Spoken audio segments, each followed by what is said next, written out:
Now, I absolutely love albums. Albums are my favorite way to listen to music. Even in this age of streaming and kind of this push towards more short form content, I just love albums. And I always have. And because of that, I will continue to make albums for as long as I'm making music. With that said, albums make absolutely no sense. Financially, creatively, for the most part. In terms of finding an audience, most of all, it's the financial factor. Like, as much as I love albums and as much as I listen to them, I know that people don't listen to albums. I think the fact that, with streaming, of course, playlisting and creating your own musical playlists has become such a big thing. Playlists are how people find music, it's how they organize music, it's how they listen to music. You can have a playlist for everything. It's like, why would you listen to an album when you can create your own album essentially with, playlists these days? And yet I find, every time I sit down to write something, I'm always looking at how I can create something that's more than just one song. Something that has a statement, something to say. And I think albums as a larger product have more weight. I don't want to just create something that gets immediately forgotten. And I'll touch on that later in this video. But what I'm going to start off with saying is, for 90% of artists out there, I know a lot of people who are into our band are also musicians. We had a great comment before, and it's something that I've heard before about us. And it's that we write music for musicians, so which I think is true, even if it's not something we do like consciously or that we're trying to do. We don't. For those that don't know, we're a band called BLACK DIME CABARET. It's a progressive rock band, and we don't. It's not like we deliberately write this music. Who wants to write music that it's love or hate music? A lot of people really love it. A lot of people really hate it. Why would you want to create music that is so weird and hard to market and promote? But that's all an aside. But it will come back later in this video as well. For 90% of bands out there, singles are easier to release. You can release more of them, which is good for audience retention. And with all the content out there, you don't want to just be releasing one album a year, one album every 2 years, because people, unless you're already established, people are just going to completely forget about you, forget that you exist. So the more content you push out there, that's why, TikTok and all this short form media is, streaming is so big these days, because people just want something they can consume and move on to something else. I think a lot of popular music these days is just music you can chuck on in the background that doesn't require you to listen to it with such focus, which is another thing that's not great about our music, because it's not really background music. But for most artists, just stick with singles, and I think you'll be a lot better off. Our album that we're putting out later this month, let's just say it cost in the tens of thousands to the low tens of thousands, but it was 5 figures to create. That includes the production of it, the mixing, the mastering. It doesn't include promotional activities, marketing, which that additional stuff costs thousands just by itself. We also went over budget with the production and all that stuff. So a lot of money was thrown into this thing, and that's a lot of money that you're risking all at once up front. Whereas singles, you can spread that massive amount of money over like a year or 2 years and actually have a lot higher benefit of people constantly coming back. Here's one single, here's the next single, here's the next. Whereas an album is just like maybe a couple of singles and then bam, that's like the whole thing. Singles have a lot of things going for them. People are more likely to just listen to a single. Even if you do release an album, most of the time they'll grab a couple of songs out of it and chuck it into a playlist they've made, as opposed to actually saving your album and listening to it front to back. I do think different genres have different expectations when it comes to that. With pop music or, that kind of stuff, it's not, people don't expect to listen to every song on that album.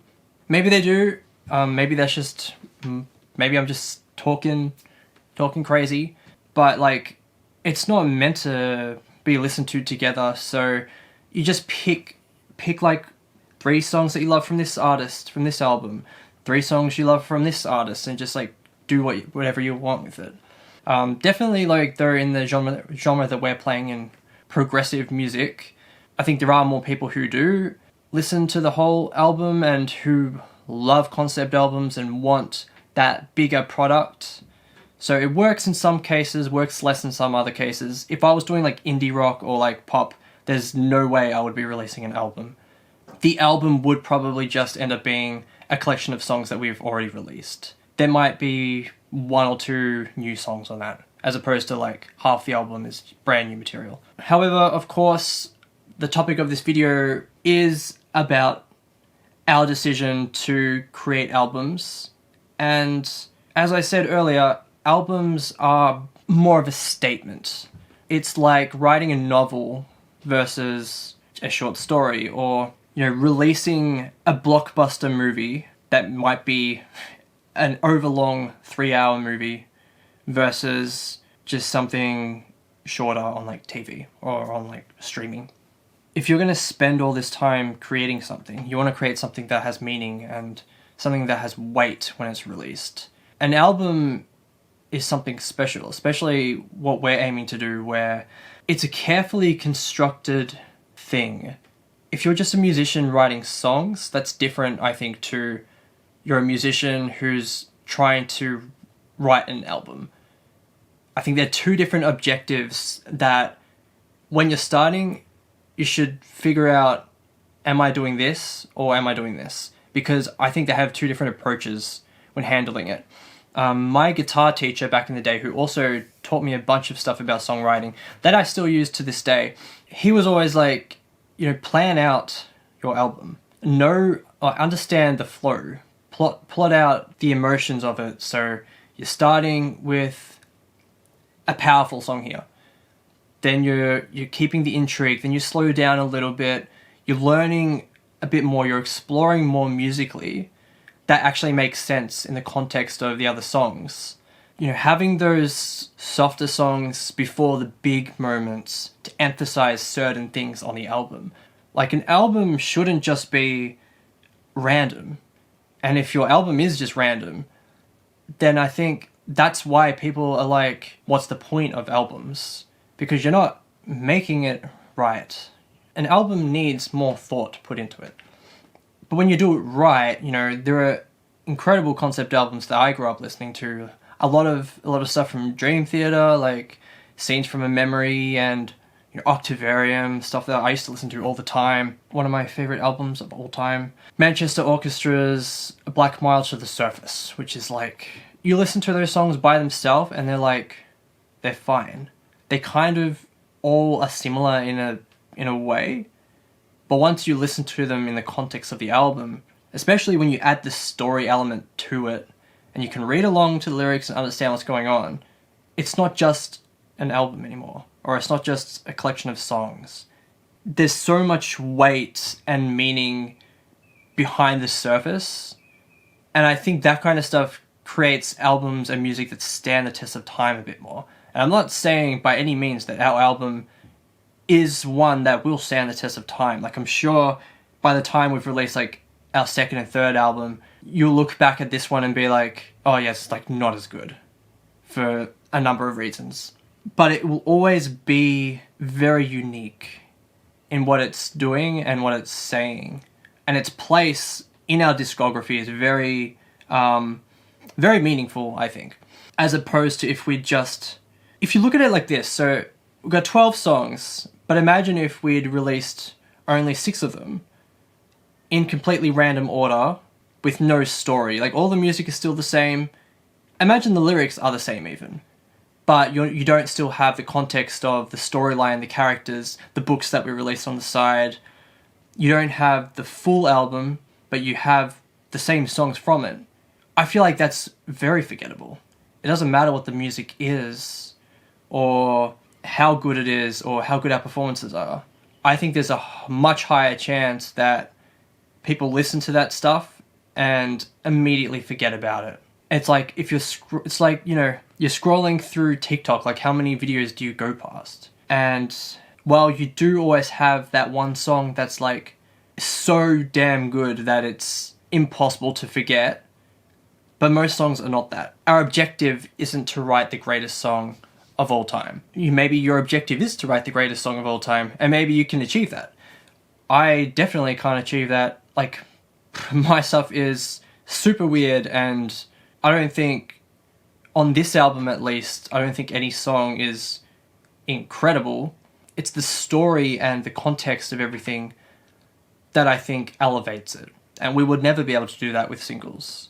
Maybe that's a way of saying, if your songs suck, try to just put them into an album and create random meaning behind it.